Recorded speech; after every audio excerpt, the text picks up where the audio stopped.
Liz, I spoke with the victim's niece who spent the evening with her aunt in the hospital where she remains at this hour recovering from her stab wounds. She says that her aunt asked her why something like this would happen to her. This is 94-year-old Ann Taylor, also known as Pang. She's the victim in what police say was an unprovoked attack this morning on Post Street near Leavenworth. Her family says she was stabbed straight through her wrist and hit in the head.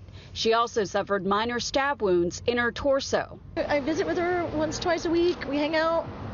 It's just sad that someone would be such a monster and so cruel. KPIX 5 obtained this photo of the suspect from a law enforcement source. It was circulated among officers to capture 35-year-old Daniel KPIX less than 2 hours after the attack. She just, goes for little walks with her cane. Yeah. She doesn't bother anybody. She gives us cookies because he saved her hand from the elevator gate once. The Taylor family shared these photos with KPIX 5. Her niece said she's of Chinese Vietnamese descent and a widow of a U.S. war veteran who passed away about 2 years ago.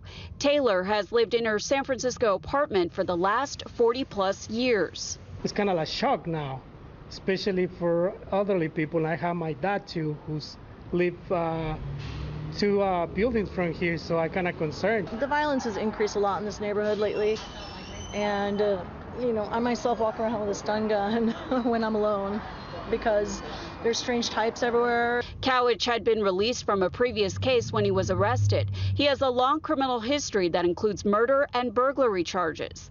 KPIX and his younger brother were arrested in September of last year in connection with a series of bike thefts in the North Beach area.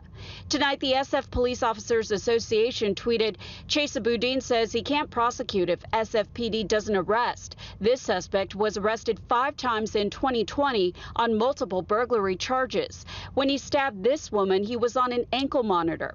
What do you have to do to actually go to jail in SF? Really? And we reached out to the DA's office for comment, and we'll let you know when we hear back. We should also point out that currently SFPD is not investigating this case as a hate crime. Liz? Betty, do you know if there were any witnesses or bystanders who stepped up to help her when this happened?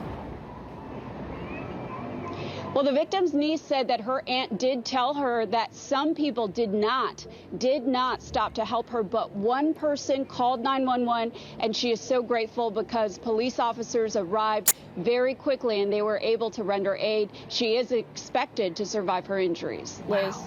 Thank goodness one person called 911. You'd like to think others might step in to help.